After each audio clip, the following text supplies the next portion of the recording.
Mic test, mic test. Oh,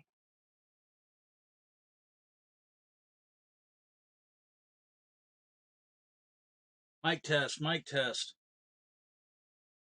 Okay, we're working. Um,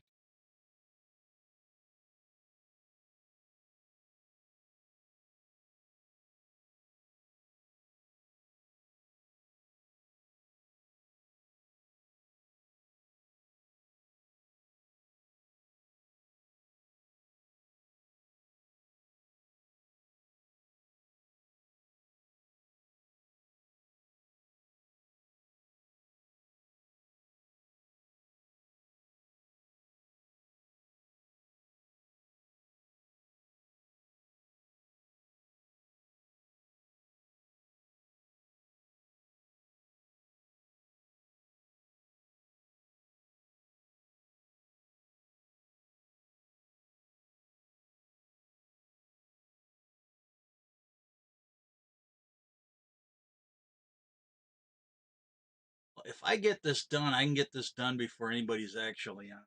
I'm gonna do the best. I'm gonna do the best I can. I'm basically gonna be looking for bizarre stuff, and I'm gonna look for the stranger shit that I happen to like that you probably haven't heard about. And that way maybe you'll like it, probably not. But I gotta tell you, I listened to a lot of stuff in the '80s, and I loved it. And I kind of took a break from it, and I listened to it when I got older. And I'm sitting there thinking, God, this shit is so depressing. I'm like, and I was not a depressed person. At least I really don't think I was. But I'm listening to some of the music I used to listen to, and I never got depressed listening to it. Well, this one here is from a group called the Violent Femmes. This is not really one of the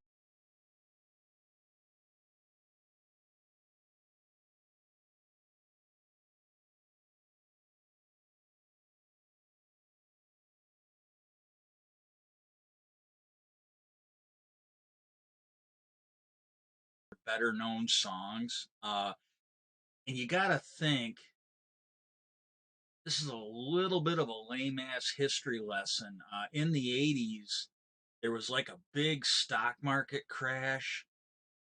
I don't know if it was a Ponzi scheme or something like that. And they had a lot of people jumping out the window over it. And I'm not 100% sure, but I think this song was about that. It's called Out the Window by the Violent Femmes. I can't find a video on YouTube that actually has the lyrics that I can sing along with. So I'm going to do the best I can. I pulled them up on Google. So here we go with the song. Life was great. So I made a big mistake. Oh no, it'll never happen to me. Life was short and life was sweet. I'm running as I hit the street. I can hardly believe, I could scarcely conceive that I have gone. Window, I had gone out the window. I had gone out the window. She was fine, she looked great, and so we made our big mistake. I swear, I swear, I swear it never happened to her. But the pavement knocked her head around when she hit the solid concrete down from 30 flights above. And she took herself above and on out the window. She had gone out the window. She had gone out the window. Catch me if I'm falling.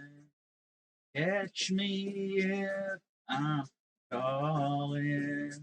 He was smart, he was wise, he profoundly philosophized empathy, faith from humanity.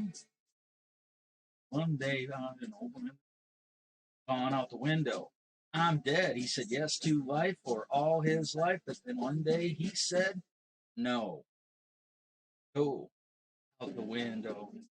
We all go out the window. We all go out the window. That's all I'm gonna do on that.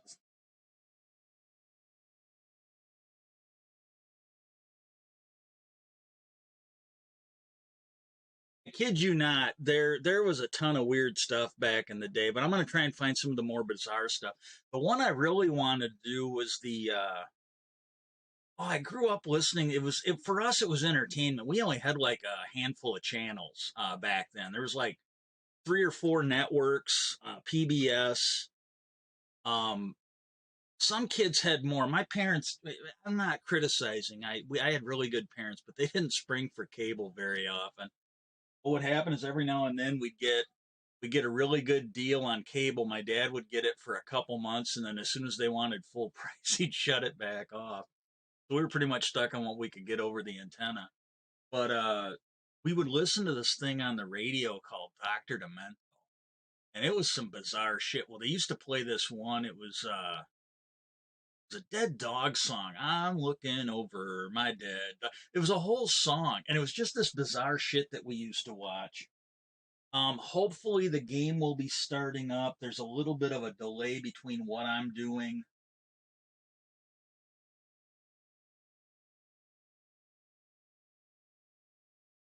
I'm gonna give it a minute. I'm currently at my raid farm. Oh shit! Got a ghost in the machine.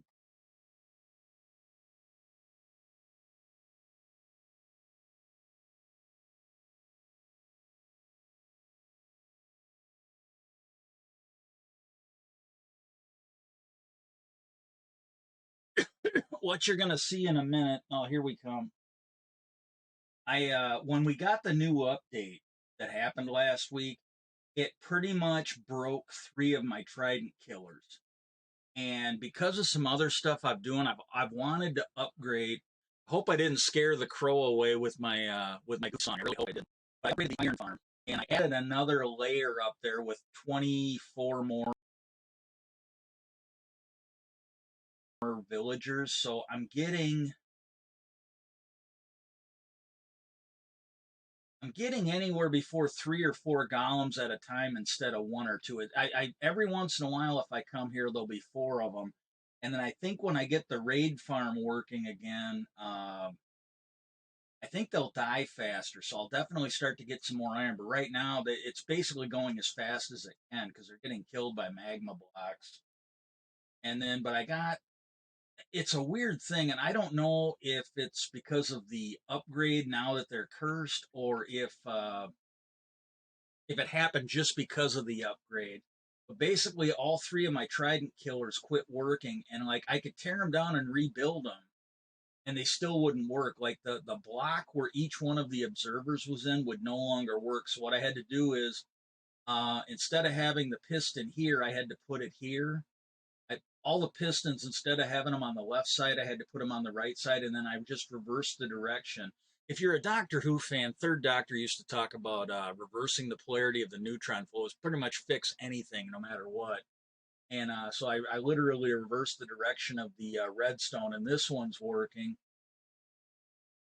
And then I fixed the one on my Trident farm, and then basically for anybody that's playing when the new Caves and Cliff update comes up, uh, the drowns will start to drop copper from what they're saying. Right now, I use it as a gold farm because I don't need an awful lot, so I'm actually gonna have to build a gold farm for that.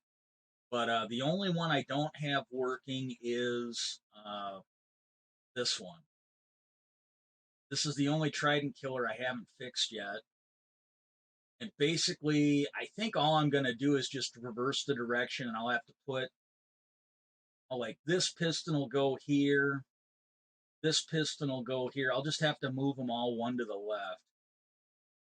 And if I get a bad omen from killing these guys, I'm going to actually fire up the raid farm so you can see it work.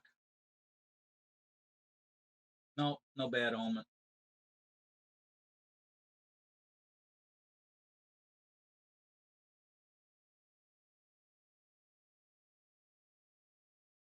I think what I'm going to do is go, I need some more of it anyways. I think I'm going to go dig some ancient debris.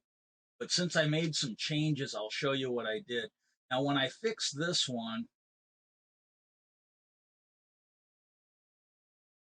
okay, when I fix, oh, I'm here, I'll grab this. I need it.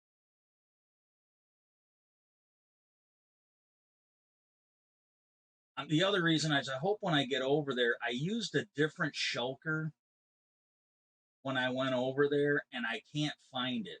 But I used a different shulker to bring stuff back and I think I left it there. Either that or I left it broken and it's despawned probably. But little maintenance. The stuff I get out of the raid farm and the zombie farm come here.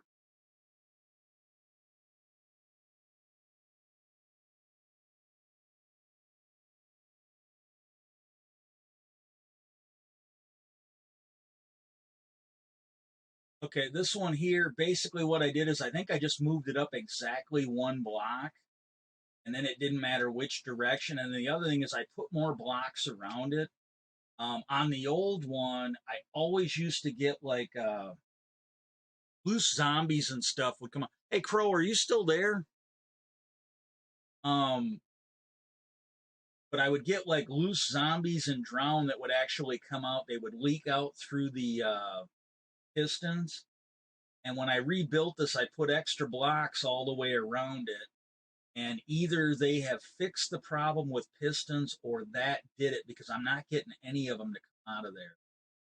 And then this doesn't really shut it off. It should, but it at least slows down the production. So I'm not getting as many of them made when I'm.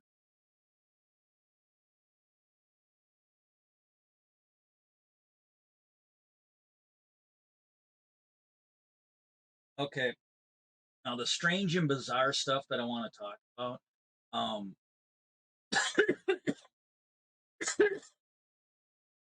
this section of it, I guess you could call TikTok humor. Um, I, I saw something on TikTok this week that made me think of something I had seen like maybe a month or two ago. Uh, and I ain't gonna lie, it's disturbing. I found it funny. I really found it funny. Oh, and I just want to say I felt like crap earlier. I went down and ate. I left early because I figured I wouldn't be in any hurry to come back up the stairs. Oh, what the?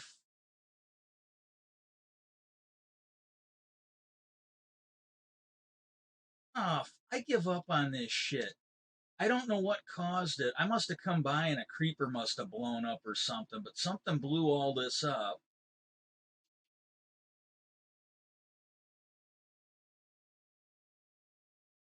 I don't know what the fuck happened here. I really don't.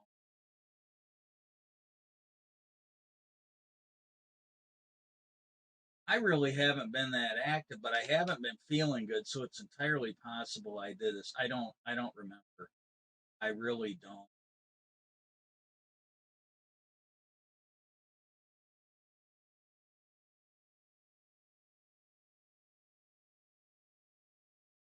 I just made this the other day.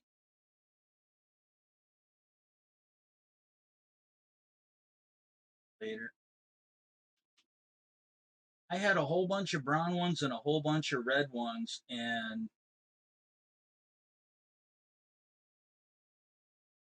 for all I know, the fucking thing had a glitch. Yeah, at least a couple of them are caught in the boat.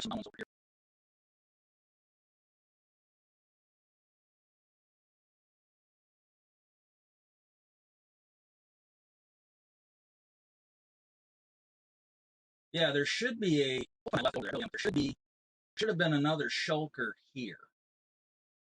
and I took it out to put some stuff in. I'm really hoping I left it over there because I don't know where it is over here. And I might have left it over at the desert village. I don't know. Yeah, it's more annoying than anything. But the weirdest part is I wasn't feeling good for a couple days. So when I finally got back on, something, I don't know what the hell it is. Because I don't know if it's a glitch, but there's holes in the roof which I didn't do.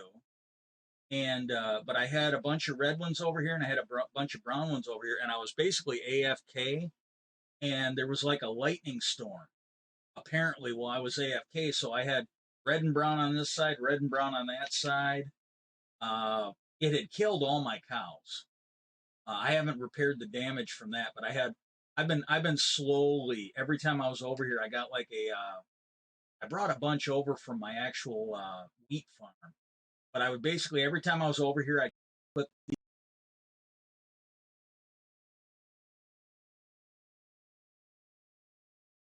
these off, and I'd use like half of them for the blue cows and half of them for the shroom cows.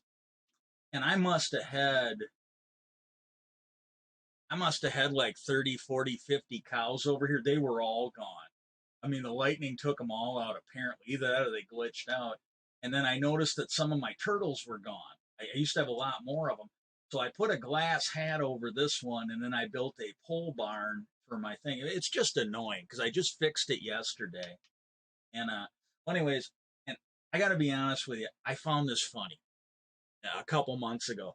I don't know. I don't remember where I saw it. I don't know if it was shared on TikTok, if it was something on Twitter, if it was somewhere on the net. I really don't know. It could have been on Reddit. And to give you the backstory to it, the you've got people in the world that are what I usually refer to as gun nuts. Okay, and the one thing I will tell you, and this kind of goes for everything, you generally don't want to deal in absolutes or generalities. Like, um, so when I say stuff, if I'm talking about a group, I don't mean everybody, So, like, if I'm talking about gun nuts, everybody that loves guns, everybody that believes in the Second Amendment, they're not, because I've got friends that are like that, and they're good, decent people. Okay.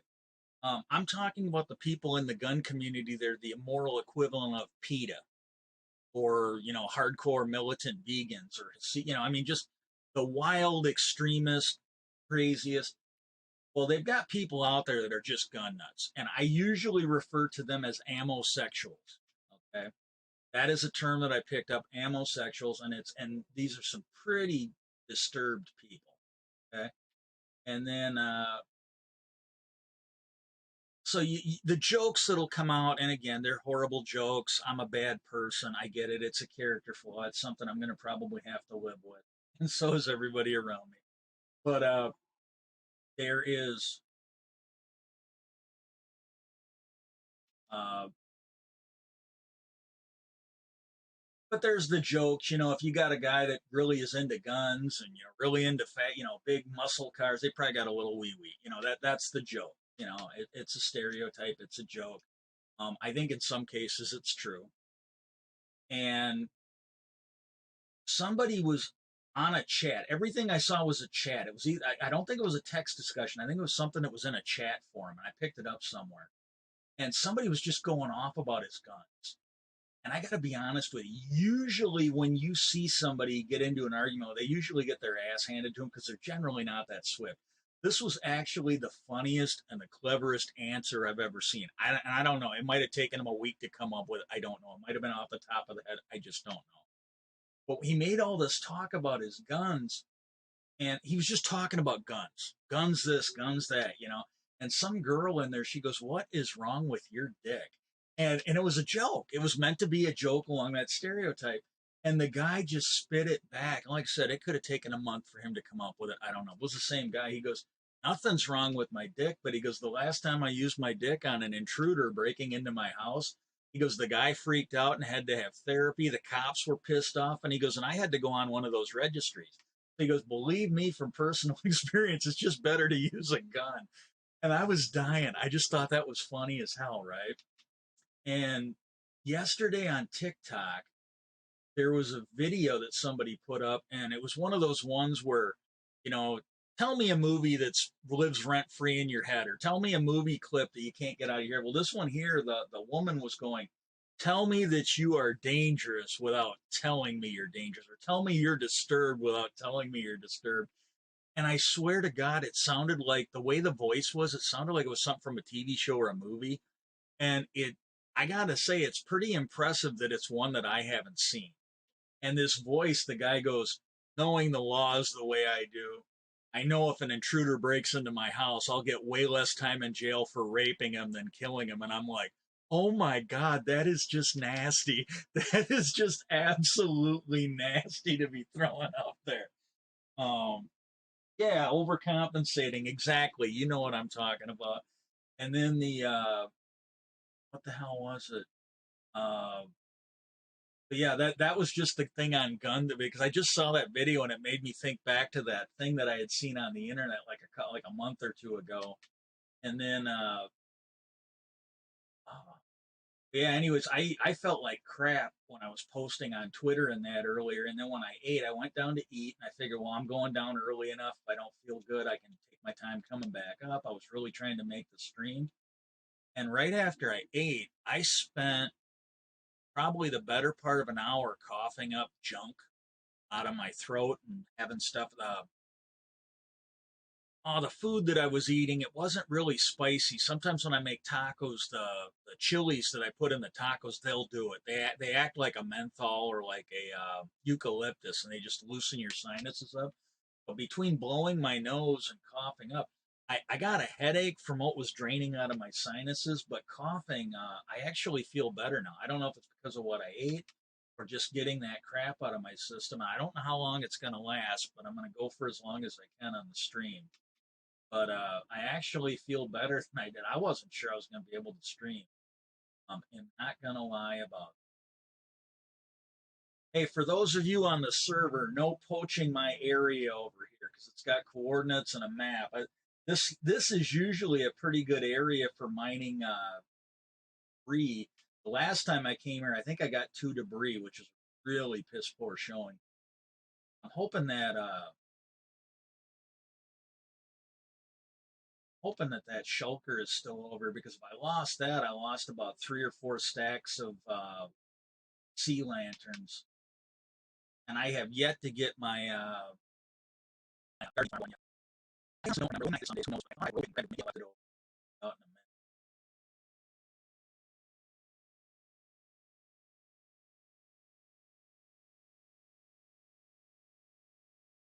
Oh, thank God. Okay, my shulker's still over here. Good. Good, good, good, good, good. I don't remember leaving this thing over here. I really don't.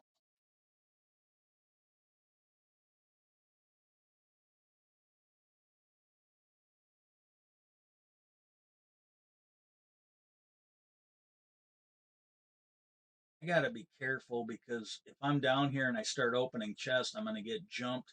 And the other thing is, if you break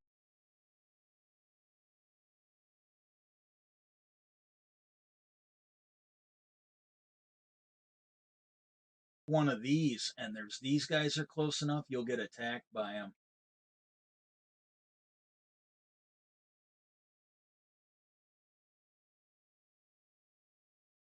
Oh my God. I don't expect anybody else. I kind of get off on it. It's a long story, but I worked with a lot of people that I honestly have been trying to figure out what the fascination is. And it could just be that I can't. When I was growing up, I used to watch a show called Faces of Death. They'd put them out every now and then. Like a friend of mine got me into it. And he's like, hey, you want to come over? My brother rented Faces of Death. We can watch it. Well, the whole movie is about people that are getting killed and he invited me over. I'd never heard of him, and we were watching it. He was getting really grossed out, and he goes, "You want to watch something else?" I go, "Look, we can watch something else if you want," but I go, "I'm fine with this." And then I kind of grossed him out. I'm like, "You got any snacks?" Because I could actually eat while watching that. But to be honest with you, I tried eating snacks during a Jackass movie. It was the one where they were drinking like horse spunk and that. I almost puked. So either I have extremely mellowed in my old age, or I can watch people die and it don't bother me, but watching people eat like horse crap, makes me nauseous. But it was one or the other. That's the first time I did not really put a big dent in my big bag of Twizzlers when I went to. I almost got sick during that movie. That was just disgusting. And but anyways, I watch these videos of these like anti-government nut jobs, and there's one of them. Uh, I haven't seen him in a while. He got arrested. He really hasn't done a whole lot since he got arrested, and I thought he was done. Um, the way these guys usually end up, they either quit, they end up in jail, and I've actually or dead. That I don't know if that's really happened, but they're either going to get suicided by cop, they're going to go to jail, and then there's one guy that actually fled the country. And I like watching. Well, this one guy, his channel is called Breaking the Ooh, and he got arrested. And to do the recap, I think the channel's called Masshole. Instead of being an asshole, you can be a masshole. That's the I didn't write it. I actually think they're funny, but they did a story on it, and that's it. Yeah, they did the story, and they said, "Yeah, we haven't done one on this guy, so we're going to bring you up to speed." And when he got arrested, it was out Austin, Pennsylvania, somewhere in that area, and I think it was Pennsylvania, but the dude had a real bad Boston accent. And what these guys do is they think they can film everywhere. Some of them are learning, and some of them, uh, yeah, we've definitely been desensitizing to it. We there was something I was talking about. It was I wasn't the one. I was in it. I wasn't teaching it. I was in it. But somebody made a comment about the violence and stuff, and I just made the comment that well, we've got video games out there that are nothing more than murder simulators. I mean, uh, they had one. It was called. It didn't last long, but they had one called Going Postal, and the whole thing was a video game about postal employees flipping out and killing people, which was a real thing at one. And but the funny thing is, if you go to other countries that have the same video games and the same TV shows and movies we do, they don't have violence. So it's not just as simple as saying it's the video games. I mean, it really isn't. Um, because I love playing Minecraft. I have absolutely no earthly goal to go out and build a castle or something like that. I like playing the video game, but I have no earthly goal to play this out in real life. But the funny thing, I mean, I shouldn't say this. I don't know if funny is the right word. Shocking, and I think it's more a coping mechanism. There was a friend we were friends with in high school. Good guy. He's still alive. As far as I know, he's still with us, so I'm not going to mention names. If the right people say this, they'll know exactly who I'm talking about. There was a guy, I met him, I want to say junior year is when we met. What it was is his locker was right next to ours. There was about, I want to say there was about five of us. We all had lockers right next to each other.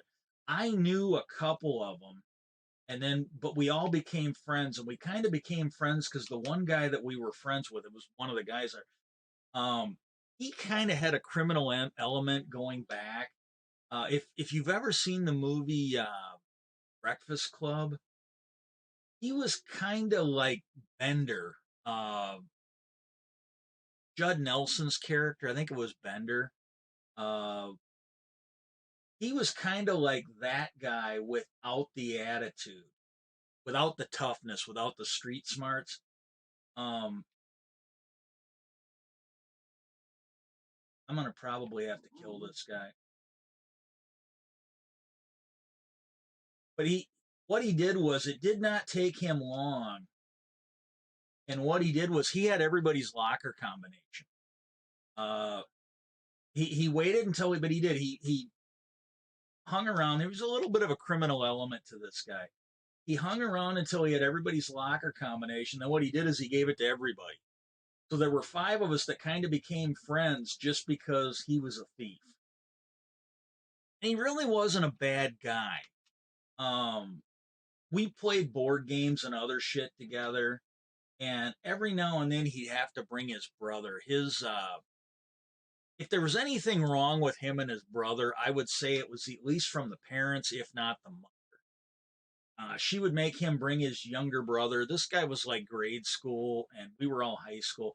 And it wouldn't have been so bad, but he was just an annoying little prick. He really was. And the thing is, he was a good guy, but he would get annoying. And I wouldn't have let this. Honest to God, I wouldn't. I've let some horrible shit happen. I wouldn't have let this happen. But he went out drinking with a couple other friends of mine, and they were telling me about it. And none of us were of age back then. They all went out drinking, and he passed out in the car. He passed out in the car. And if what I don't even know if this is true. They told me, and I don't know if they were being honest or not. If it was a really fucking stupid thing to do. But I'm pretty sure there's lava gonna bust through if I pop that open. I'm gonna see if I can go a little bit. Yeah, this is about as far as I can go. I still haven't gotten any debris. I don't. This is probably not a good area anymore. But when I was doing these other tunnels, I was finding like 10 of them for every tunnel I dug. But he passed out in the car and started kicking the back of this guy's car. And either he was just right, he didn't either in the back of his car, or he puked into the back of the car and the car just absorbed it. Because they were positive he puked, or it ended up. Yeah, I guess he wasn't dry heaving. From what they said, he had puke all over him. He puked down his front. But if it landed in the carpet on the car, it just absorbed it because they couldn't find any trace of it in the carpet.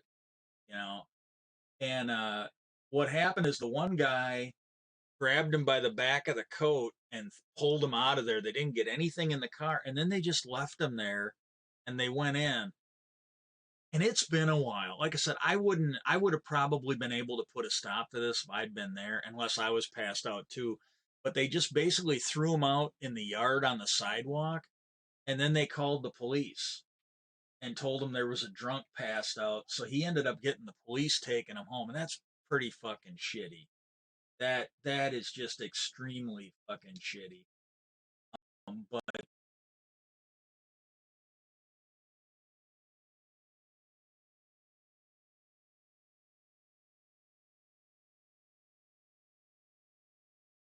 they did it, and I don't know if they did. I don't doubt that they did, but to me that's an awful shitty thing. It really is.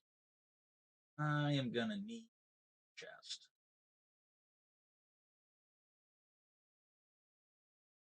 And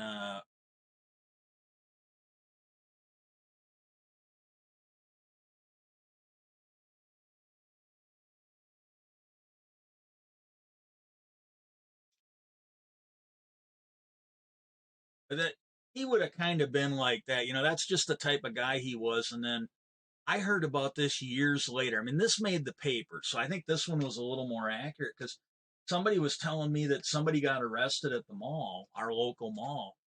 And I go, well, what's so bizarre about it? They go, well, he had a trench coat and a samurai sword.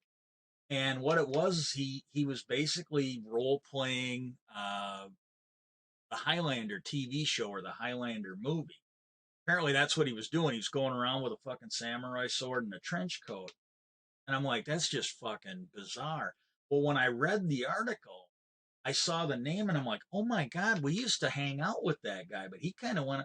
And the last I knew, I think he was doing really good. He hit me up on Facebook a number of years ago.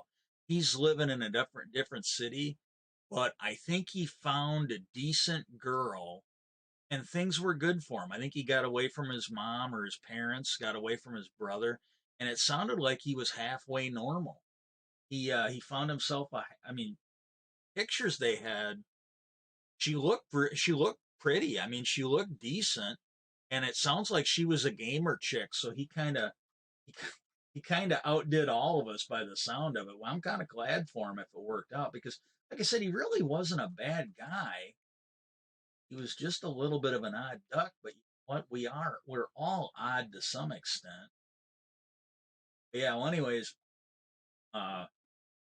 This guy went into this police station, and the thing is, you could have like rape victims in there. You could have victims of domestic abuse in there trying to file a police report. And these guys think it's cool to go in there with their cameras and just film everybody. And it's really not. And it's really, really not. And they go in there, and the first thing this guy does, this is the old video. They'd already done this one. They went in there and they basically go up to the one girl. She didn't even have a uniform. She was not a cop, apparently. She was just like somebody working the desk and answering the phones and stuff, probably doing paperwork. And they go up and they start telling her that she's got to take down this unconstitutional sign that says they can't use their phones at the window. They weren't saying they couldn't use their phones in the building. I've seen government facilities like that where you can't you can't even take your phone in. You gotta. I mean, if you had it in your pocket, but some of them got security checkpoints. They won't let you take it in. You'll either have to put it in a locker, or you'll have to take it back out to your car. You just can't take it in. Well, this girl, she's like, yeah, I'm gonna go get somebody else for you. I'm not dealing. She just wasn't. And they ended up getting a lieutenant, and he goes, yeah, well, what did you want? He goes, she wasn't making much sense. And he goes, well, she said she was going to take this sign down. And he's like, well, what sign? He goes, this sign that says you can't use your phone at the window. And the guy goes, she actually said she was going to take that down? And he goes, well, she should. And he goes, look, guys, he was really, really, really cool. It's like, look, guys, he goes, signs up, it's not coming down. And, that's all there is to it. And he goes, now, if you got legitimate business here for me, he goes, I'd be happy to help you. But he goes, if you want to talk up to us about the signs we have up or anything else, he goes, that's not decided here. You're going to have to talk to the city council or the mayor or whatever. And these guys kept harassing him. And because he told him, he goes, hey, look, if you got official business, fine. But he goes, if you don't like the stuff we got hanging, whatever, he goes, you got to complain to somebody else, and it's not going to be a cop. It's going to be somebody higher up. Well, next thing you know, this is the lieutenant. He's being really cool.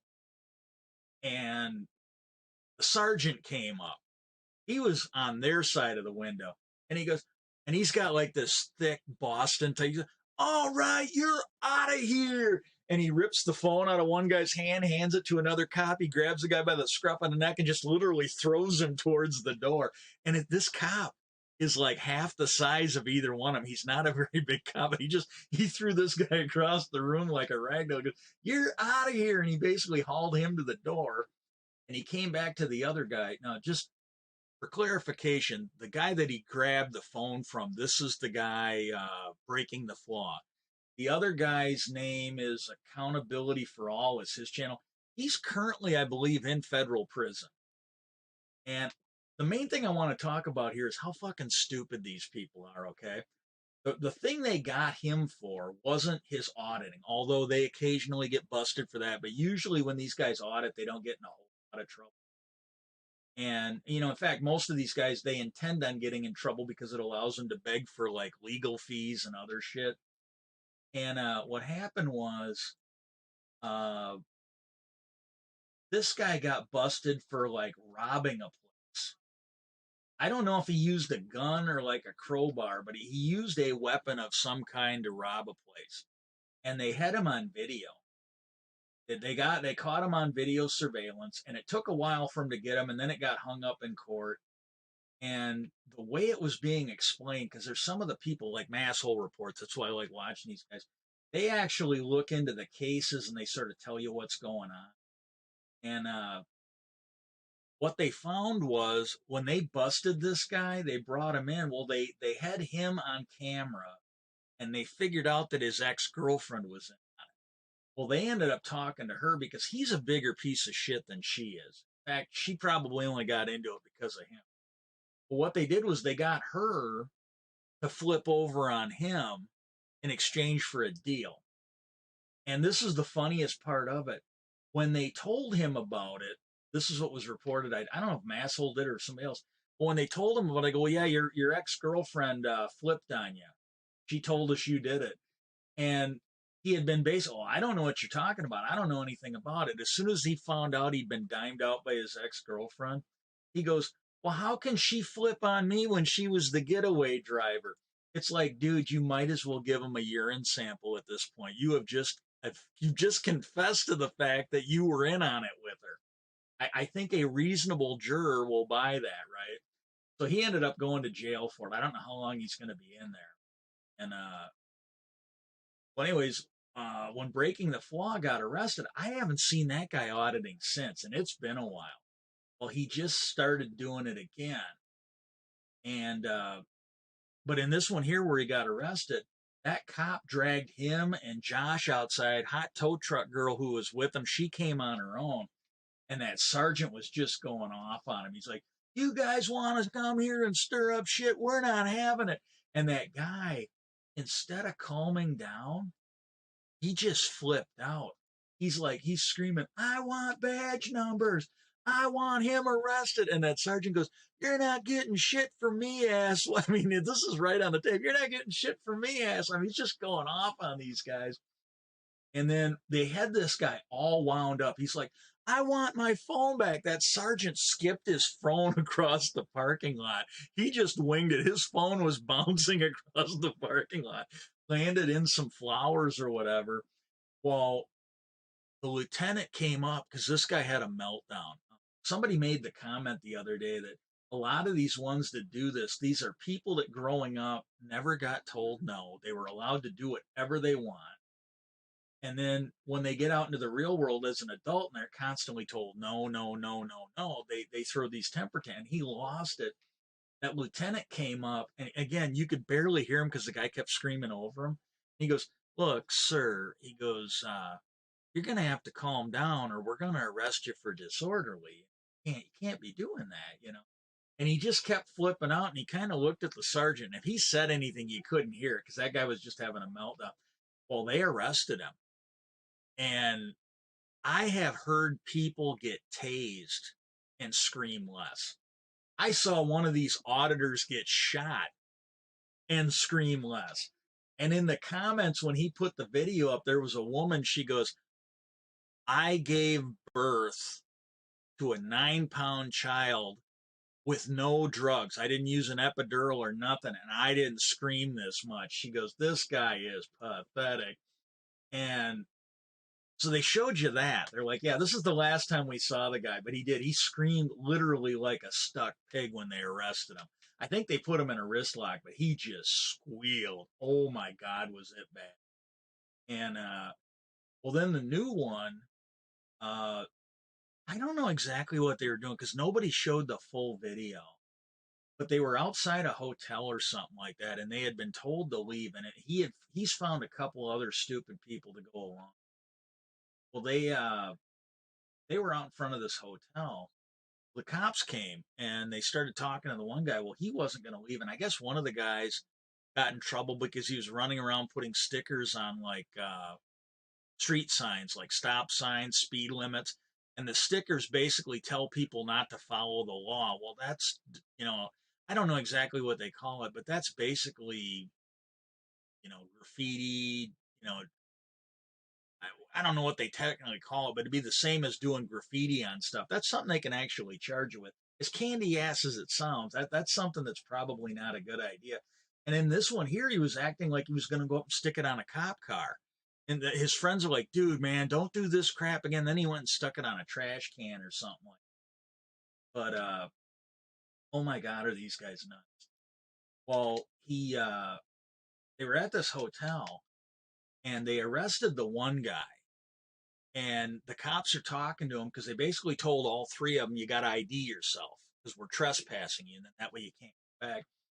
And I shit you not, the one guy that was talking to the cops, he goes, oh, I don't need to ID for a trespass.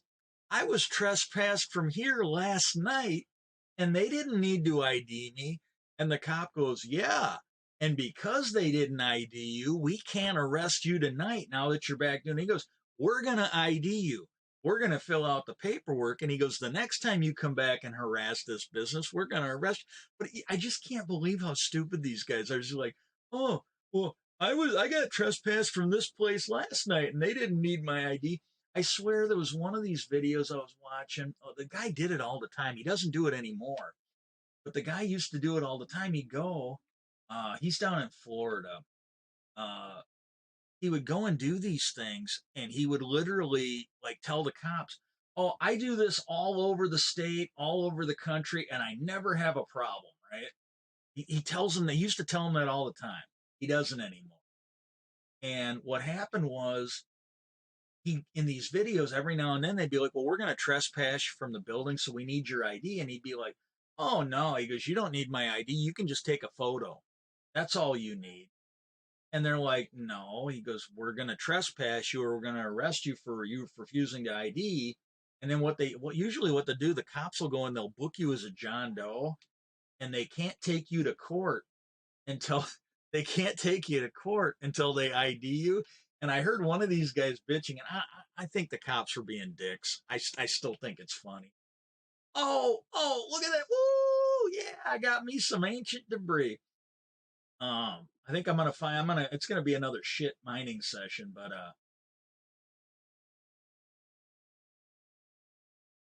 with these cops, apparently one of them was saying that the cops booked them, and then apparently the fingerprinting machine was broken, so they had to sit there all weekend until the fingerprint repairman guy came in and fixed the machine on Monday or Tuesday. And but it's their own fault for being fucking stupid. And but he used to do this where he'd be like, well, yeah, I get, and it's like, I get trespassed all the time and they never have to fingerprint me. And he did it the one time, and it's the last time I ever saw this guy do it. The cop looked at him and he goes, wait a minute, you just told me that you do this all the time and you never have a problem, and now you're telling me that you get trespassed all the time. He goes, one of them's a lie. He goes, are you lying to a police officer? Because he goes, we can charge you for that. I'm here during an official investigation for a call for service. And he goes, and if you're lying to me, he goes, I can charge you with that. So he hasn't done that since. And but oh my God, that was just funny to watch that guy get arrested again. I'm like, dude, man, you should have stayed in retirement. You're not good at this. There was another guy out in Denver. Uh, I'm sure he was a pretty nice guy. I mean, if it was someone you wanted to go out and have a beer with, I'm sure he'd be a pretty nice guy. Dumb as a fucking stump. And I shit you not, I don't think I've seen her do any more auditing, but I think she was actually somebody that was working for the cops. She was a former cop, and I'm not trying to be mean. I'm really not trying to be mean. I'm not trying to body shame anybody. Ooh, that was ooh. I'll be able to get by this. Let's see. Uh, most of the women that you see auditing are just not that attractive, and I'm not trying to be mean. That's just an objective statement, right? And this chick was actually pretty hot. Not by auditor standards, but by like normal people standards. She was actually really attractive. That's the first indication that she didn't belong here. And then the other thing is, and again, I'm not trying to be mean to anybody, I'm just trying to accurately describe what I see. Most of the people that you see in the auditing community, and some are definitely clever, more cunning than, but most of these people, when you look at them, a normal person, I think a normal person would come to the conclusion that these people have some kind of a mental defect. They're not the sharpest crayon in the box. Their elevator doesn't go all the way to the top. Their cheese fell off their cracker a long time. But whatever verbiage you want to use for it. She didn't. She really didn't. Uh, One job I had, we found out about it later, but there was one girl in our orientation group. They always stuck out to me. She just seemed out of place. And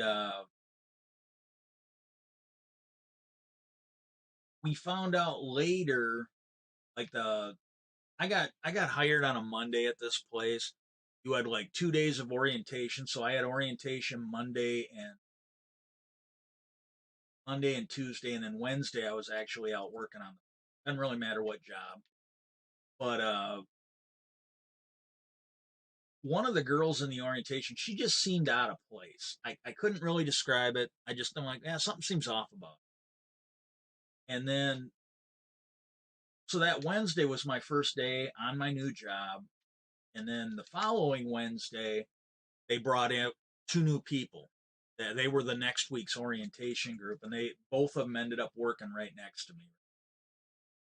And what happened was we hadn't been there. I think we were there like an hour and a half into the night. It was a 10-hour day, and next thing you know, you see cops. There were, I think some of them had DEA, some of them were local, some of them were from a neighboring state, and it was a multi jurisdiction. I'm not making this up, but there were federal agents there, there were local police there, and then there were apparently some of this went down. I'm thinking the other state might have been where the suppliers, the drug suppliers were. Well, we're in there. These guys got their cop vests on. Some of them were carrying shotguns. A couple of them were leading the drug sniffing dogs. And Benny, the guy that worked right next to me, he looked at me. He was a little nervous, right? And he goes, "Is it like this all the time?" And I looked at him. I go, "Beats the fuck out of me." I go, "Last Wednesday was my first day out on the floor." And he goes, like, "Holy shit, they busted a whole bunch of people." Um, if you're aware of the radio show called Bob and Tom, I'm not going to give you any more hints than this, but they actually did a song on their show about the drug raid at my plant company I was working for. They because one of the guys bought it. He was laughing. He was letting us listen to it, but it was like there I was working on the line, and it was all this. I mean, it was just this weird shit. But we had the drug sniffing dogs come in, and it was a little bit of a shock. I got to be honest. It was just a little bit of a shock. Well, like I said, that one chick seemed out of place. Well, we found out months later. It was like about 6 months later. We found out that the cops had been putting people into the plant, and I'm positive that girl that was in my orientation group was one of the undercover plants. Because not only did they arrest them, but they were planting other people. Everybody they planted previously probably had to come out. So I got a feeling that they were planting new people in there because there were people that had found out because these people that had been planted in there, when the whole thing was over, those jobs had to be filled, and people were like, "Well, where did these people go?" They're like, "Oh, that was an undercover cop. They've been reassigned. They're not here anymore." So they found out about it. I'm positive she was one of them, but I really don't know. But it just she didn't seem like a sheep. She found seemed more like a wolf. That's the best way I can explain it. And ooh, this is better than last week. I've already got three of them, and this is my second tunnel. That's sweet. This might be a good haul. And the that's all I can really say. And when I was watching those auditors, I can't even remember what her name was. That's what she looked like to me. She looked like she stood out. Just the way she was. She didn't seem like an idiot. She didn't seem emotionally unstable. And then the other evidence I have of this, every one of these auditors that she shacked up with, and I honestly don't know. I know there's like she was living with one, and then living with the other, and they were kind of acting like a couple. Like the one guy, she'd have her arm around him, or she'd be like, massaging his arm, trying to talk to him. Every one of these guys that she like hung out with, one of them I don't think she was because he's currently transgender, going from being a man to a woman, and I don't know how far the surgery is. But every one of these guys that she started being friends with started getting arrested. Like the one guy she went with, he got shot, then he got arrested. He got arrested a few other times, and then suddenly she was gone, and people were asking her because they were always audited together. And someone's like, "Hey, where's so and so?" And he's like, "Uh, I don't think she's auditing anymore." And the next guy she shacked up, well, he started getting arrested all the time right after she started hanging. And then the last one, this guy was going to get arrested on his own. And these other guys, they get arrested here and there. It wasn't like every video. But the other guy, I think his channel was El Charo Negro or something like that. He was a Hispanic guy, and his real name, I guess, was Patrick. And I'm not you can't make this shit up. But El Charro Negro was his.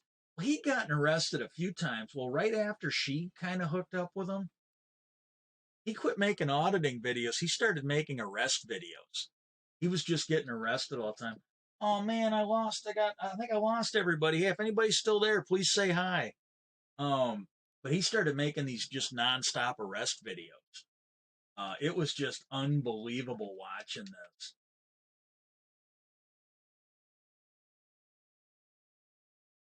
I think I lost all my viewers. I got one viewer left, but I had three. That sucks, man. And but yeah, anyways, that was just I really do. I think she was an undercover cop. Not completely sure, but I think she was.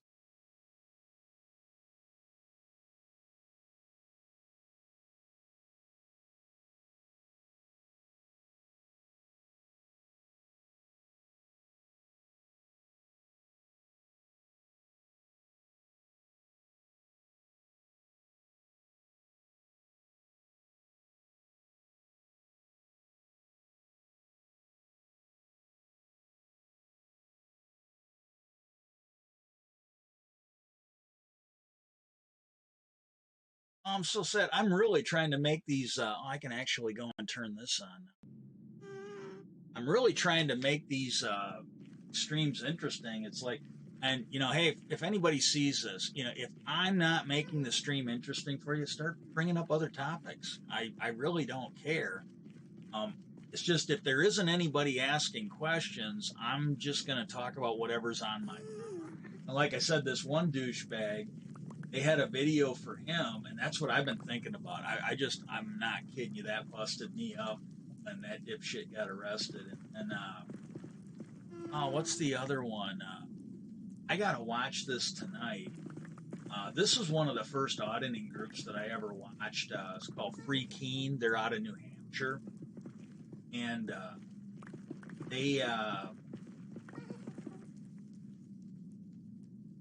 they might be their leadership might be going to jail. Apparently, they've been doing a lot of these people did the normal sovereign citizen stuff. They weren't really First Amendment auditors. They were more sovereign citizens. They don't believe the government's real. They think they can break whatever laws they that kind of shit. And what happened was they yeah, nobody's chatting in there, but if anybody's still around, say hi so I know you're there. Um, but no, they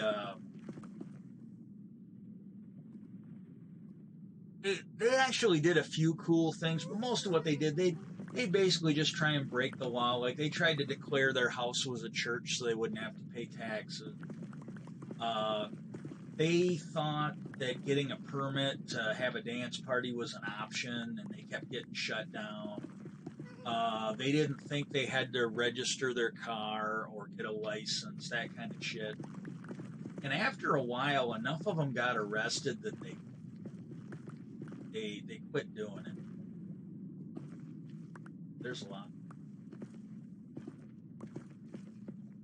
Pull those down.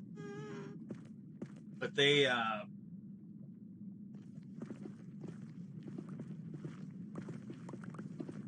got tired of breaking the rules. And the next thing they did, they quit putting those because a couple times they had some close calls. They almost went to jail. But they started doing these videos where they would like try and basically run for office. They figured they get in, they'll change the rules that way. I'm gonna do this for a while.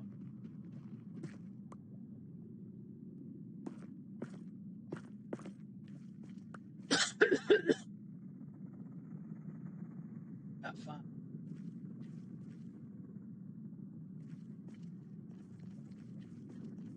But they actually started, and they finally got one guy elected. He was an old guy. I think the dude's senile. I swear to God, I think he's senile. And what he ended up doing was he was, I think, on city council. Might have been on a county board, but I think he was on like a city council. And whether he was doing it from where he was seated, or whether he was going to like the state legislature and offering these proposals up, some of it he did on the board he sat on, and some of it I think he did the ones that where any citizen can go and propose changes and shit. But he was doing stuff like he wanted them to pass a law that you could no longer pay government workers in anything other than silver. Couldn't use greenbacks or dollar bills anymore. It had to be silver.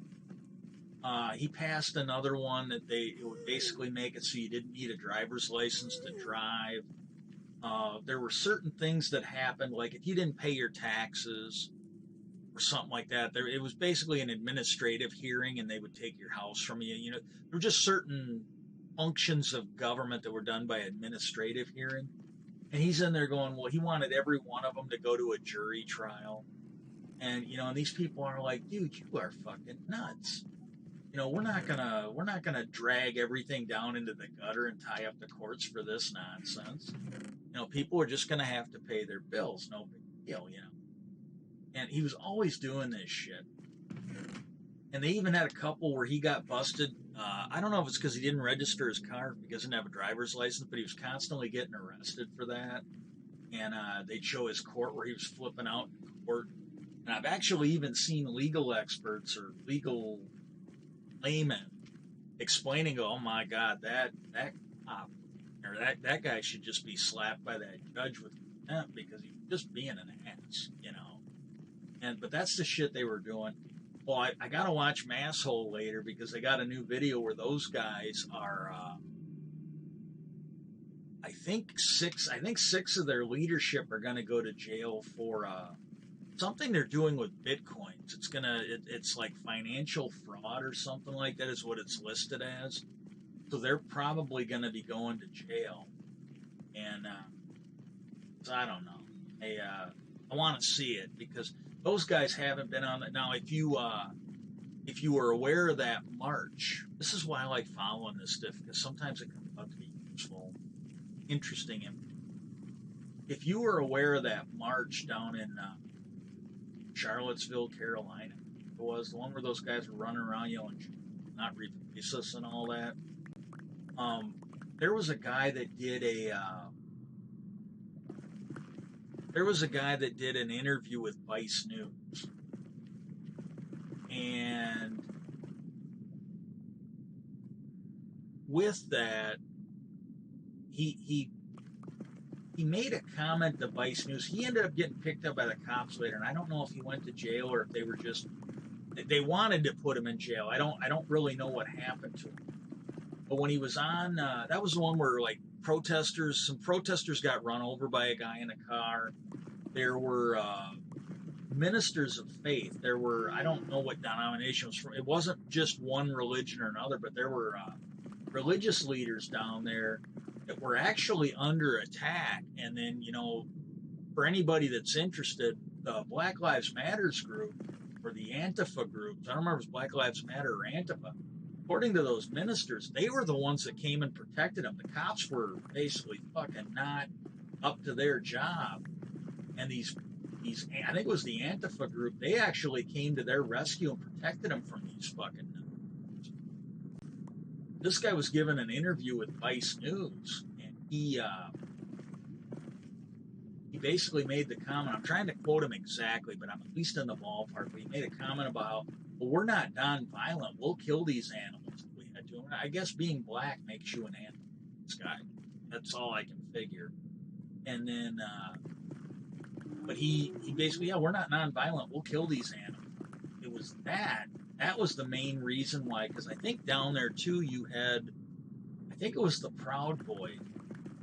They actually made video of them jumping and beating on him, put it up on social media. And so there was a lot of people that got picked up. Well, that guy that had made the comment in the interview that he wasn't, he killed these animals. Lonely Biker joined the game. Hey, Biker's here. But he made the comment that, you know, he killed those animals. Well, he had been one of these Free King guys. He'd been one of the Robin Hood guys. This is probably the only cool thing I'm aware of that these guys did. What they did to fuck over the city, they,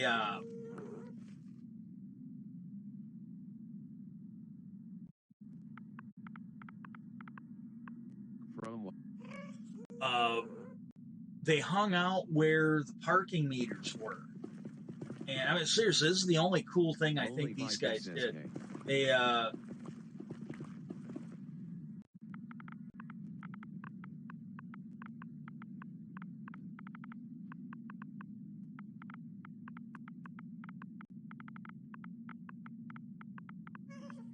From Weiss.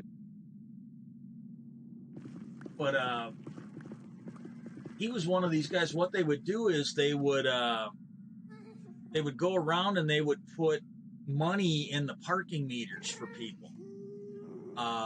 They would put the money in the parking meters so that they wouldn't get a parking ticket. And originally the cops tried to arrest him for that. Well, the courts ended up throwing it out. They're like, look, if these guys want to stand there all day and pump money into a parking meter, they can do that. They can absolutely do that. Hey, how you doing, biker? I didn't think I was going to make it today. He was on earlier in chat, but I think I was away. Biker is sleeping in a bed. I went downstairs to eat, and I really wasn't sure I was going to make the stream or not because I felt like crap. Well, after I ate, I spent about a half an hour having stuff come out of my sinuses and stuff come up from from coughing. And I got a headache from what drained out of my sinuses, but I feel better. I felt like crap all day. I was still going to try and stream, but I honestly didn't know if I was going to make it up the stairs after I ate in time to do it. But I feel a hell of a lot better than I did at lunchtime. Yeah, he actually logged in. Like if you look on you should be able to see the chat in a minute. But if you look there, he made it on. He said hi and he left, but I was AFK at that time, so.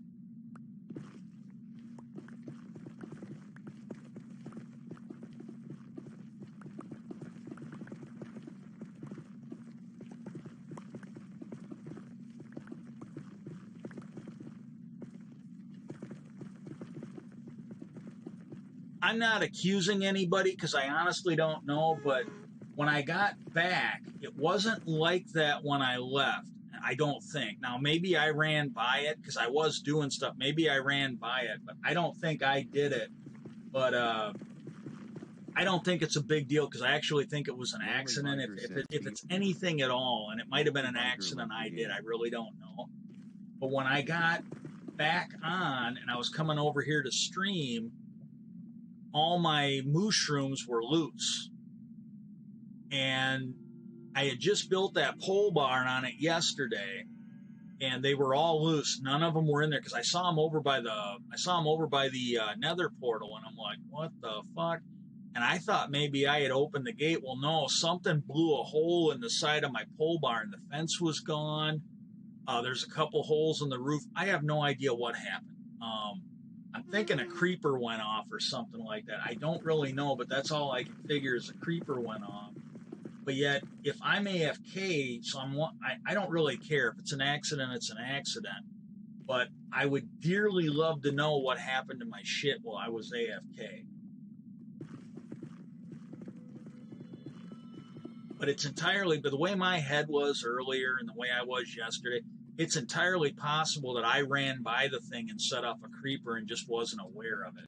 It's entirely possible that I was fucking around earlier, and I shouldn't do that stuff when I'm feeling like that, but I figured I was safe enough at my raid fund.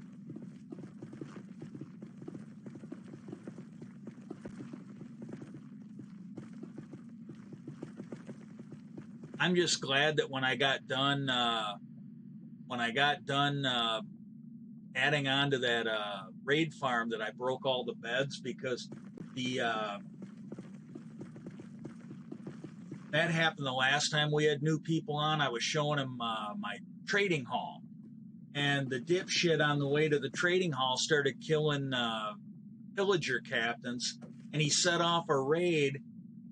He set off a raid at my trading hall, and I asked him because he was playing around with a crossbow, and he's like, "Hey, look, I got this." And I go, "Did you by any chance shoot somebody that was carrying that had a little flag on his back?" And he goes, "Yeah," because he wanted to build his base near mine.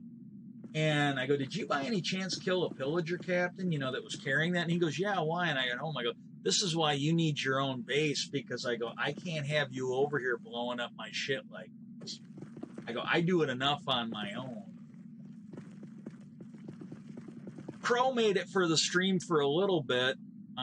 Hey, welcome aboard. I've been talking about some goofy shit. I really have.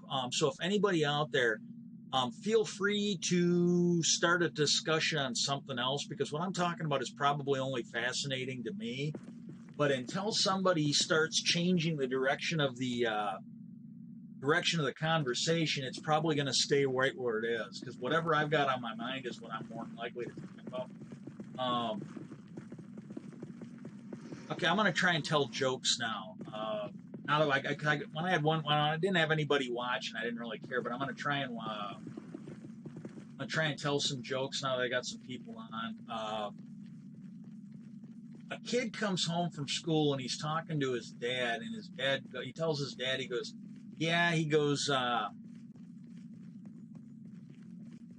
we got a thing at school, and he goes, I have to explain the difference between reality and potential.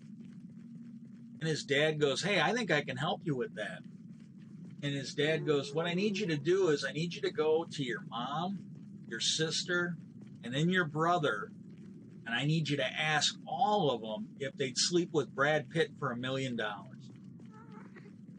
And he's like, all right. So he goes and asks his mom, and she goes, well, I really love your husband, but yeah, for $1 million, I think I'd sleep with Brad Pitt. He's kind of cute, and we could really use the money. And his sister's like, oh, God, yes. I definitely sleep with Brad Pitt. He's so hot. And then he goes and asks his brother, and his brother's like, he goes, for $1 million, yeah, I think I'd sleep with Brad Pitt. And he goes back and he explains it to his dad. Oh, that's okay. But he explained it to his dad. He goes, yeah, all three of them said they'd sleep with Brad Pitt for $1 million. And his dad goes, all right. He goes, this is the best explanation I can give to you. He goes, potentially, we are sitting on $3 million here. But in reality, we're living with 2 sluts and a bisexual. And, okay, let's see. There's another joke. Now, this one I saw on TikTok. This one I actually saw on TikTok, and it was somebody did a duet with the guy, and they said, this guy deserves, like, Father of the Year. And I'm not kidding you. I found it funny. I absolutely found it funny. This guy said he was trying to teach his kids about politics. And so what he did is he told all his kids that they were going to vote to see what they were going to have for dinner. They could vote for whatever they wanted. And the guy goes, all my kids voted for pizza.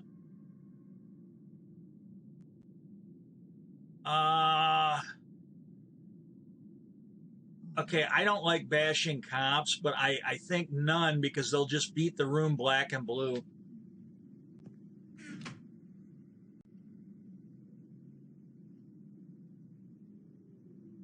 But I could be wrong.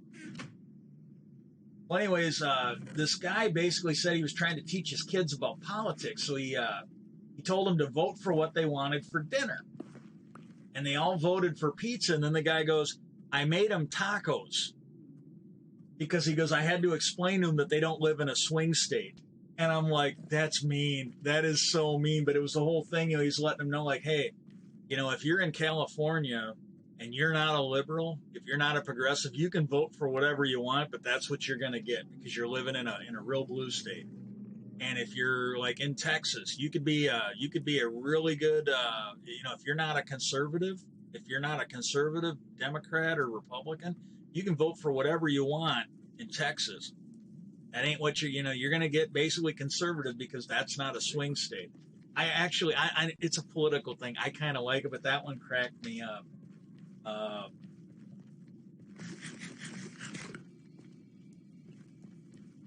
And I just lost another viewer.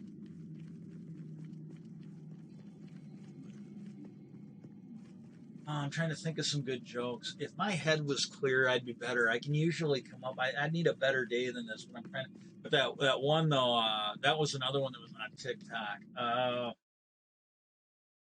Okay, this one was on TikTok, but I remember that this one's really nasty. There's a woman that does these jokes. She tells them to her daughter. Oh, okay.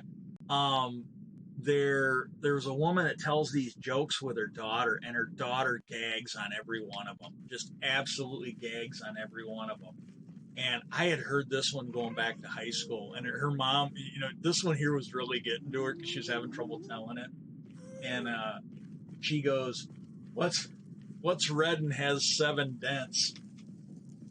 And her daughter's like, and I think her daughter had some friends over too, and her daughter's like, "I don't know." She goes, "Snow White's cherry from the dwarves." And her daughter just like, "Oh, that's disgusting." And but I'm trying to do like really crude stuff right now. The other one is, what did Cinderella do when she got to the ball? She gagged. These are disgusting jokes, but I've started seeing some of these on TikTok, and oh my god, there was a video on TikTok. I lost it. I absolutely lost it. I thought it was funny as all get out. Somebody did this real. I don't have the talent to do this. The song I was singing earlier, it's the Violent Femmes is the group. Okay, I'm not making that up. It's a big '80s band. If I'm not mistaken, I think they're from the Midwest, and it's called "Out the Window." The song basically back in the '80s, there was a big stock market kerfuffle. I can't remember the exact details, but the market crashed. It was some kind of a. If I was clearer headed, I should be able to tell you exactly, but there's some kind of a market ripoff. Uh, there's been various ones over the years, like a Ponzi scheme, pyramid schemes, that kind of thing. And usually what happens is they will pump that stock market up, and then when they, like the Enron one was a good one. That one there pumped up the stock and then it crashed. Well, there were a lot of stockbrokers that lost people money, and then they lost their own money, and they jumped out the window. There was a little bit of suicide going on the market, and that song, if I'm not mistaken, that's what it was singing about. Singing about out the window, about all these people that just, and like I said, this whole here was supposed to be sad and disturbing, and I'm not kidding you. There's a lot, and I still like it. Don't get me wrong, I still like it. But there's all this music that I listened to back when I was in high school, and I loved it, and I don't remember being sad. I remember being happy. And I was listening to this stuff when I was in my 30s because I hadn't listened to it in a while. And I found myself listening to this shit again. And I just found myself listening to it going, man, that was some really depressing shit. That was just really some depressing shit that I was listening to. And it's kind of stuck with me. But yeah, I'm going to try and find some of the weirder songs. The one I wanted to do, it was the Dead Dog Rover song. Used to hear that on Dr. Demento. He had a whole bunch of them, like fish heads, roly-poly fish heads. He had all these strange songs that he would play. He was kind of Bob and Tom before there was a Bob and Tom, or Opie and Andy. It was back. Oh, it was before Sirius XM. It was before the big radio. I don't think he made a lot of money, and but a lot of people listened to him. That's what I'm going to try and do now that the election's over. I'm going to try and just find weird songs that people might not know. They just might not know, and maybe they'll like them, maybe they won't. But yeah, the Violent Femmes, they've got. I don't know about now, but when I was in my late 20s, I would go to these parties, and it was all these young people. All players need to sleep in beds at the They same time. were still playing that music at the parties and stuff. A couple of their songs that you might have actually heard. They did Dr. Demento. Oh man, if you knew Dr. Demento from your grandmother, you got a cool ass grandmother. I'll tell you that. I mean that sincerely. Really, generally, grandmothers are cool, but if you got one that actually exposed you to Dr. Demento, that is just cool. Ooh, okay, we're done with this one. But yeah, they're coming to. There was this one they used to do. It was a Star Trek skit, and they were making fun of Star Trek, and this was back. This would have been back before the Next Generation. We were listening to this in junior high, I think. This would have been when they were still making like Search for Spock and The Undiscovered Country and that, and they were making fun of Kirk and that. And what the hell was it? It's like the like he'd come into a round and he's like, "Stop making out with that woman." "But we're engaged, sir." "Well, disengage and get back to your duty stations." And he'd go out, and then there was I think it was Lieutenant Blinky was the character's name, and they'd be like, "Captain, Captain, all the stars went out. Lieutenant Blinky, you hit the power button for the scanner, the view screen." And it was all this really goofy shit. They were just making fun of Star Trek. They did a lot of really strange stuff back then. Trying to think, I have to look it up. But I used to listen to that, and it's been so long, but I can only remember a few of the things here and there. Yeah, I'll try and do at least one song. If I'm feeling like crap, or if I like earlier tonight, I wouldn't have been able to sing because my throat was just crap. But after I cleared my baffles, you might say, I'm actually feeling a lot better. And I'm gonna milk this stream out as long as I got viewers and as long as I can go. I'm gonna let this go for a little bit because I might, for all I know, Thursday could be crap again. I could have to go out and do some. We got snow here, but it looks like it's melting. But as long as I'm having a good day, I felt like crap all day, so I'm gonna enjoy this as much as I can.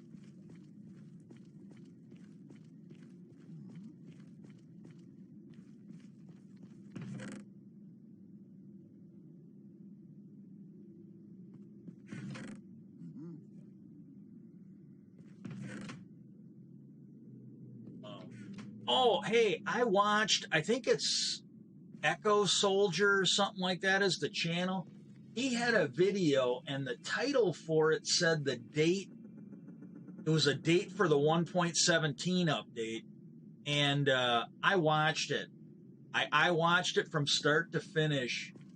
If he gave a date for when that was dropping, I didn't catch it. But I wasn't feeling good today, so it's entirely possible that he told us and I just wasn't paying attention.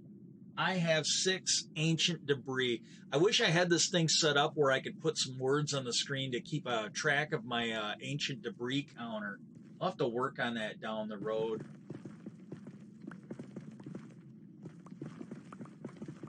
They had this video on TikTok. I died. I know I laugh at some of the stupidest shit, but I laughed when I saw it. Somebody did the video, and what it was 3. They did a video. Apparently, their cat was in getting its vasectomy.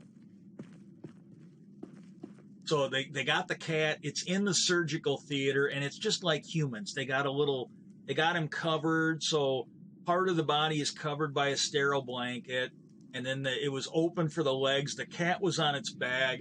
Its head you could tell it was out. Its eyes were open. Its mouth was open. It's laying on its back. Its legs are spread, and they're just working on there doing the vasectomy. You can see it a little bit, but not too much. Because basically the camera's up by the head. And then they went to the cat later. Cat's sitting on the ground, and the cat goes to lick its balls. And the words come on the screen because the cat just had this confused look. Like he went to lick his balls, and then he just had this look. And the caption was, "When you wake up and your balls are gone." And I'm like, man, that's mean to your cat, but I'm sorry. I laughed. It's inappropriate. I know I'm an asshole, but I thought that was so funny when they did that. But just the funny look that cat did had me rolling.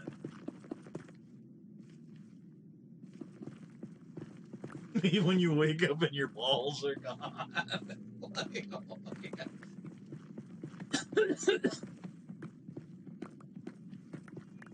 Oh my God.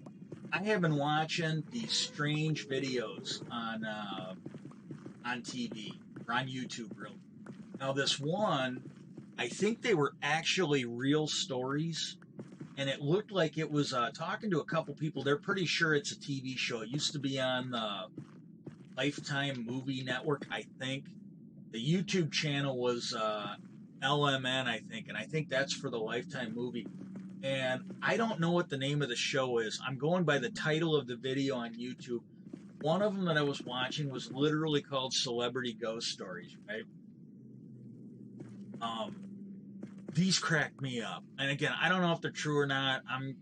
I find them interesting, whether they're true or not. I find them interesting. Well, the first one, basically, I'm going to be mining until and I think I'm going to, no, I'm not going to go to the other pick. But I've got enough now that I'll definitely be able to get my axe or my other pick turned into netherite. Be able to do that. If you've ever seen that show, the '70s show, the actress, I think her name is Laura Prepon or Prepon or something like that. She was the first one on the show, or at least in this video. I don't know how many episodes of it was. It looked to me like it had 4 celebrities on it. And the first one was her, and I think it was Laura Prepon.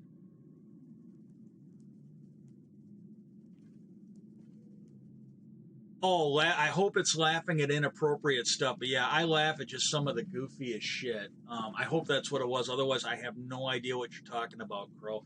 That's the problem with this. There's such a lag on this. And when I'm lightheaded, and I'm always a little lightheaded, I sometimes don't remember what I was talking about 5 minutes. I really don't. But Laura Prepon was going off about her ghost story. And story was that she had moved into a place with her boyfriend. And things seemed off. You know, like she said when her and her boyfriend moved in, they just felt there was a bad vibe in the place. And they honest to God figured it was just, dimly lit colors or whatever. So they hired a painter to come in and paint it in better colors they liked, thinking it would lift the mood. They didn't know what it was. They figured it was just, this place doesn't really us, so we'll get it repainted. But they had a painter in there. He's painting the place up. And I'll be honest with you, I have no reason to disbelieve or believe him, but I find it fascinating. Wasn't there. I'm not going to call him one. I really don't. And if you want to believe him, hey, that's cool. I think that's all right, too. I could see a reasonable person coming down on either side of it. And because she seemed sincere enough, she really did. But they hired this painter, and every now and then she'd hear noises, and like some people, you just assume it's the new noises from the new house. You're not used to it. Whatever it is, old houses especially. And she had a friend over, and she was cooking. And that painter was working. He had his stuff there.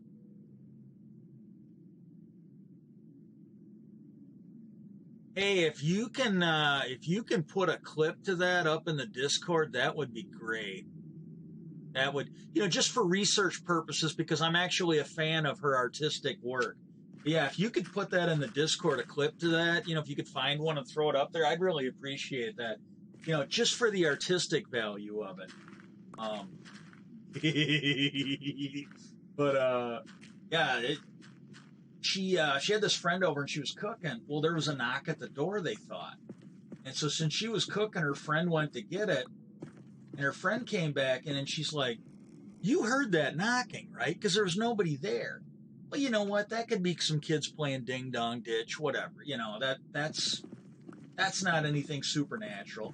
Well, then, while they were there, the radio upstairs came on blaring. Oh, hey, this is another joke I got off TikTok because of you putting up the the artistic scene of Laura Prepon in Orange is the New Black. Somebody put a video up, and they go, "All women are bi." Thanks. She goes, the joke was, "All women are bi," and he goes, "The trick for you is to figure out if it's sexual or polar." And I'm an asshole. I get it, but I laughed at that one. The guy goes, "Yeah, all women are bi. It's just up to you to figure out if they are sexual or polar." But anyways, this radio came on upstairs, and she went upstairs, and it was the painter's radio, and it's just on full blast, and it was going. And so she turned it down. Well, then when she saw her painter, she told him, she goes, "Yeah, that alarm on your radio went off. It was blaring." And she said it was just really weird that you had an 8 o'clock alarm on your radio. And the painter kind of looked at her, and he goes, "I don't have an alarm on that radio." She goes, what do you mean? He goes, that's just a basic radio. There's no alarm on there to set it off. And then he goes, look, he goes, I didn't want to say anything and freak you out, but he goes, I think I can explain what happened. He said, sometimes when I'm in that room painting, I see an old woman in there. And she was kind of freaking out. She goes, I didn't think he was lying to me. She goes, I didn't want to believe it, but it kind of freaked me out. Well, then what happened was, hey, for the new person that joined in, I currently have 6 ancient debris, and I've been digging a lot, so it's been a really piss-poor show of it. But I am digging ancient debris down here. She didn't really want to believe that there was this ghost of an ancient woman in there, or an old woman in there. Well, what happened was, when her house got fixed up, she had like a housewarming party. She had her friends come over. Well, 2 of her friends announced that they were going to go explore the house. They were going to go upstairs and check it out. And they went up, and she was a little nervous about them going up there because of the radio, because of what the painter told her, but she didn't say nothing. And they went up there, and they came down a little freaked out. And they told her, they go, hey, we saw an old woman up there. There's nobody here, right? And she goes, no. She goes, I've been told that might be a ghost. She goes, I haven't seen it. And then the one girl that was there said, you got to let me call my mom. And she goes, yeah, you don't really need to call your mom. She goes, no, you don't understand. My mom's dealt with stuff like that. So she called her mom. And Laura Prepon's going, her mom wasn't even in the state. Her mom was in Florida. And she goes, I heard the phone call. She goes, I heard her talk to her mom. She didn't tell her anything. Her mom had never been to the house, didn't know the layout of the house. All she told her was, her mom picked up, she goes, yeah, Mom, you got to talk to Laura. She needs your help. That's all she told her mom. I'm paraphrasing, but that's about all she told her mom. Just real scant on detail. Well, her mom gets on the phone, and she goes, I'm pretty sure you're having problems in your room. She goes, I need you to go to your room right now. And so she went up to her room, and she had a really ominous feeling about it, but there was nothing there. And then the girl's mom goes, okay, is there like a small door, a non-traditional door on one side of the room? And she goes, her mom didn't know my house. Nobody had told her the layout. And she goes, all I could think of is she had to be talking about the 2 French doors that went into the sunroom. And so I told her, I go, yeah, there's a couple French doors that go into a sunroom. Because I need you to go into that room right now. The old woman's there. And so she goes in there, and sure enough, the old woman's there, and she freaked out. And the girl's mom could hear it on the phone. She goes, all right, I need you to leave and go downstairs, and don't go back up for at least 30 minutes, not 1 minute earlier. Not 1 minute earlier, but I need you to leave for at least 30 minutes. And then when you go back up, I need you to call me back as you're going up there. And so she left, and they sat there, her and her friends, and they were all kind of freaking out because, there were more people that had seen that old woman now. So they go downstairs, they do what they're told, and then after the 30 minutes had gone by, she went back up there, and she was calling that girl's mom on her way. Well, when they get up there, she said that ominous feeling was gone. Everything felt really good up there. And then they couldn't find her anywhere in there. And then she goes, this room feels different. And that girl's mom goes, yeah, she goes, the old woman that was there really did not mean any harm. It's just she had died in that house. And she really didn't know what else to do. And then she goes, well, is she gone? And her girl's mom goes, yeah, if she comes back or if anything happens, call me back. But she goes, yeah, I think she's going to be gone. And then Laura's like, how the hell did you do that? And the woman goes, I just asked her to leave. And I'm like, I don't know if it's true or not, but if it is, that's just spooky as shit. But that was the first ghost story they did on this thing.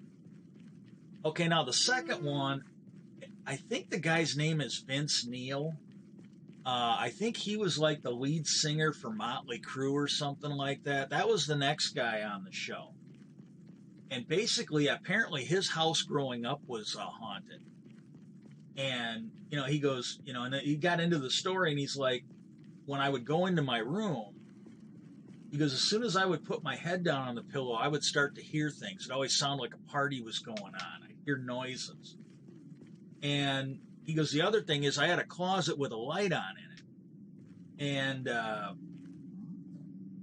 I would shut the light off. It wasn't a big closet, but it was enough. There was some room in there. There was a little bit of room, but it wasn't, you couldn't have a party in there, but you could hide in there. And he goes, I would shut the light off and I would shut the door. And he goes, every morning I woke up, that door would be open and the light would be on. And it was freaking him out. And the one night, he not only heard the party, but when he put his head down on the pillow, he heard somebody talking into his ear. And that freaked him out. It was like, he said, it felt like there was somebody kneeling alongside my bed and he was whispering in my ear. And he freaked out and he went and he woke his dad up. Dad came, couldn't find anything, and he told me, he's like, you're just hearing things. You are just hearing things. And he goes, my dad was not happy. He goes, my dad had to be at work at like 4 or 5 in the morning. My dad was the same way growing up. So, he didn't want, he was a good dad, don't get me wrong. He was good to us. But, if any of us would have been assing around at like midnight, waking him up, it wouldn't have been pleasant for us. This guy needed his sleep. Well, this guy's dad was apparently the same way. Well, then it went on, same thing. Well, then he got freaked out another day because he woke up. And when he woke up in time to see the door open and the light come on, and there was somebody standing in front of the light in the doorway. And he freaked out and went and got his dad. When his dad came in, again, nothing there. Dad was pissed. And then the way he talked, now he was like junior high, I think.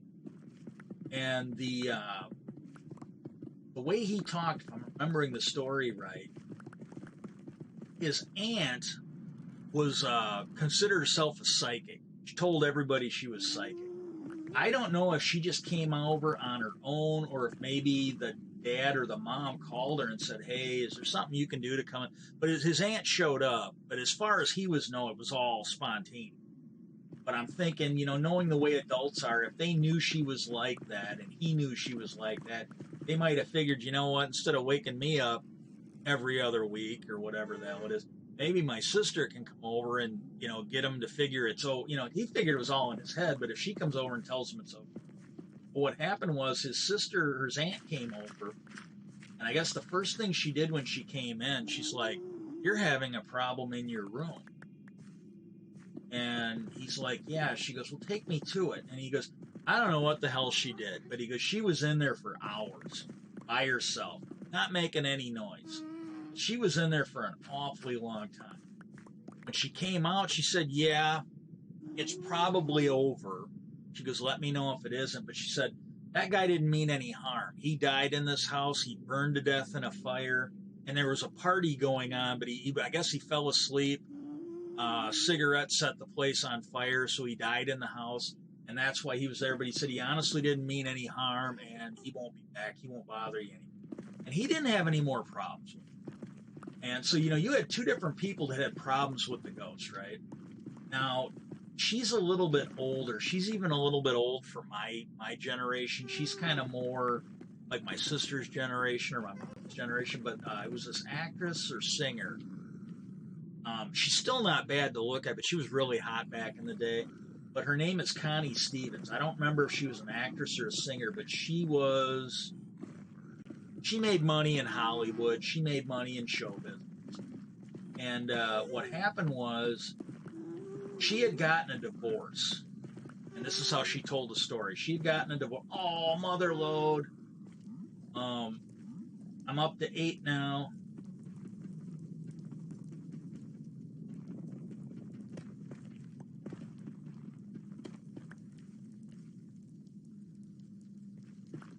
But she was basically looking for a house to raise her kids after she'd gotten the divorce. And so she got a real estate agent. She was looking in California, probably Hollywood, LA, somewhere in there. She didn't really say what area. But, and I wish I could remember the girl's name. She shouldn't be that hard to look up if you're honestly interested.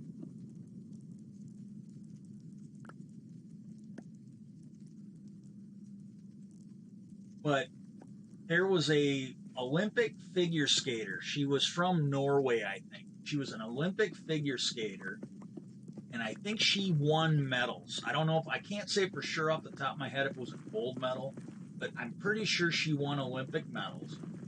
And then when she got done with the Olympics, they said that she took Hollywood by storm.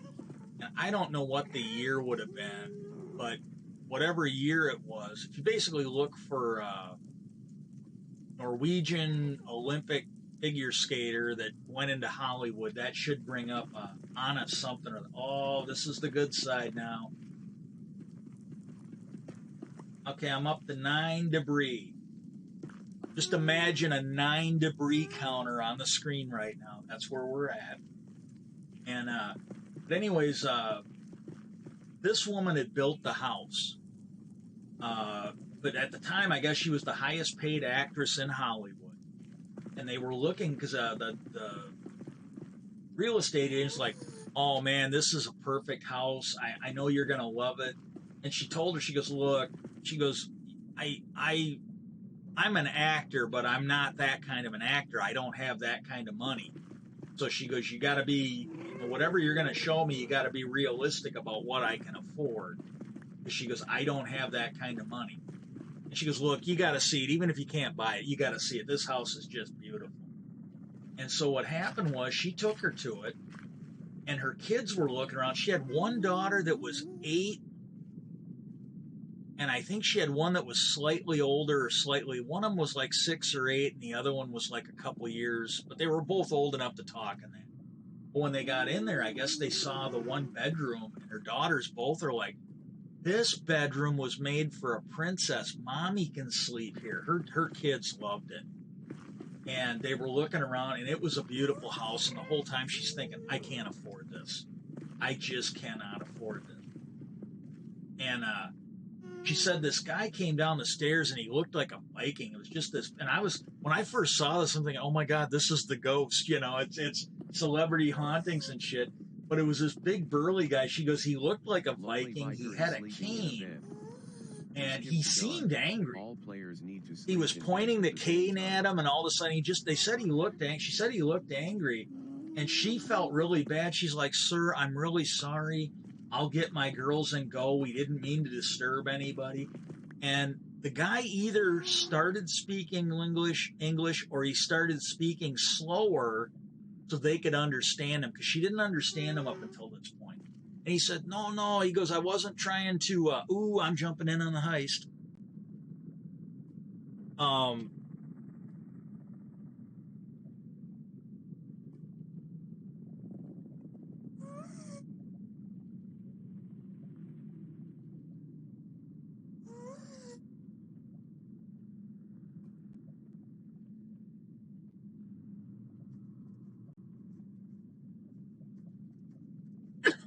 Okay, I'm in the hoist.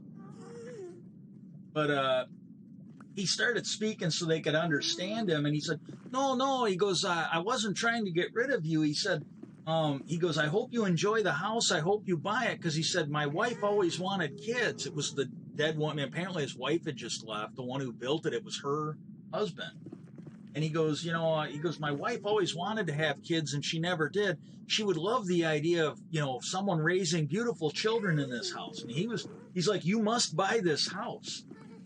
And the way she told the story, this is probably the best story of the whole thing. If you like feel-good stories, if you like creepy shit, the other two are definitely better.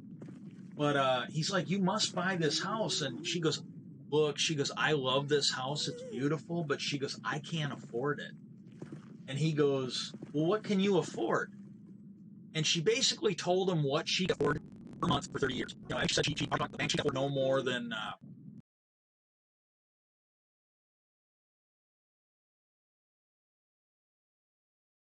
$1,750 a month or something like that. Because I think she was buying it. I don't think she was renting it. And the guy goes, I will sell it to you for that much. And she goes, oh no, you don't have to do that. She goes, you can get so much more for it. And this dude, with the way she tells it, this dude without batting an eye looked at the real estate agent. He said, "You get your people to draw up the paperwork. I will sign them as soon as it's dry." And so he sold it to her for what she could afford. And apparently she's, as of when this TV show was shot, she's still living there. Well, when she first moved in, occasionally she would hear noises that sounded like somebody was walking up in the attic. Other noises. It never felt threatening or menacing, but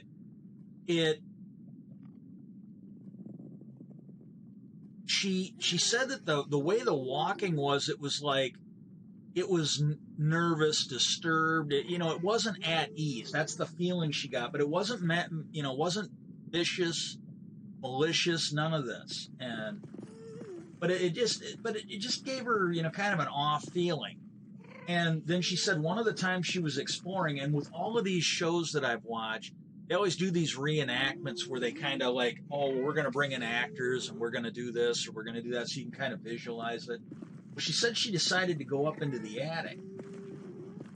And in the reenactment, she was going through racks of clothes. And if that was actually true, they didn't make it clear whether it was stuff that the dead figure skater had left or if it was her clothes. But she was just kind of putzing around in the attic. And then she said she decided to kind of check out the attic because she really hadn't been up there that much. Well, what she noticed first was alongside the wall behind the boxes that were up there, and I don't know if they were things that were left by the previous owner or if it was her stuff that got placed up there. But she noticed there was what she called a Norwegian fairy tale on the wall. It was like a picture story. No words, just pictures. And I can't remember how she described it, but she said it was a really nice fairy tale that was in there. And she checked it out, and her first thought was, this is where she planned on having her kids maybe, because she put this fairy tale out, right?